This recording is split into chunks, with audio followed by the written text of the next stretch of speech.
Shalom and welcome to 2 Minutes of Torah. This year is entitled Jewish Philosophy, Part 7, continuation of the previous year regarding with Saadya, Gaon, and creation.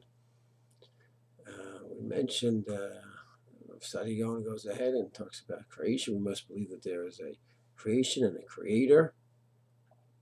He rejects all different opinions regarding those who just say it was all chance, those who say eternal existence of the universe, sophists that say whatever you believe is fine, skeptics who say you can't have any conviction in anything whatsoever.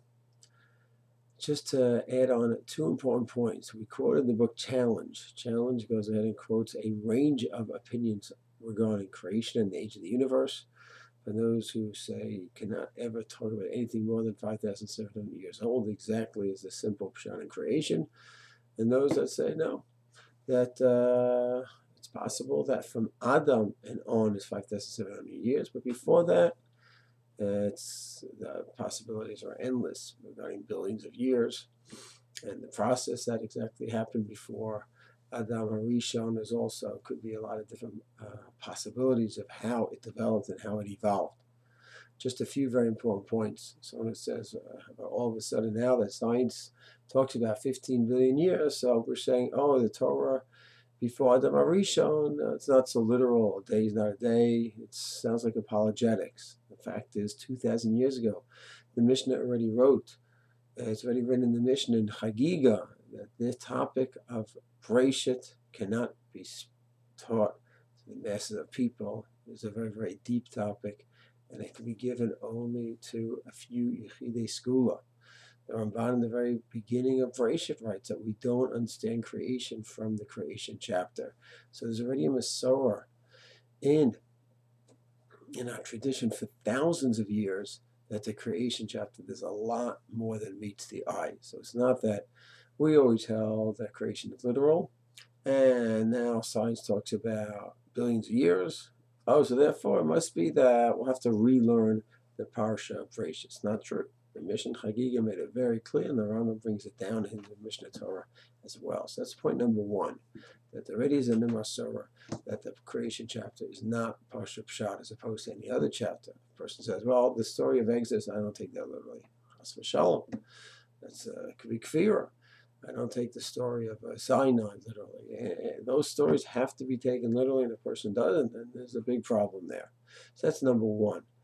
Number two, even if one is open to different possibilities before Adam Harishon, that there was some kind of process, evolutionary process, it wasn't random, and of course God is overseeing the whole process. He set it into motion, and God was overseeing the process. So even those who are open to that possibility maintain, of course, God's overseeing it. And number three, even those people that are open to not such a little understanding of the creation chapter, and there was some kind of development of man, maintain that at some point in the process, when man came onto the scene, he was a qualitatively different being given in the Shema Etzelem Elokim. And even if you say there was some development or evolution, man is not simply a quantitatively different being than animal, but rather a qualitatively different being, where he was endowed with Etzelem Elokim by the Creator at some point in the process. So just to review, there are those that the Book of Challenge quotes that do not necessarily feel bound to the literal pshat of the Breshit chapter. And there's 3 points. It was in our Masorah already for years that the Breshit chapter is not literal, and it's much deeper than it first appears. Number 2, God was overseeing the whole process, whatever that process may have been.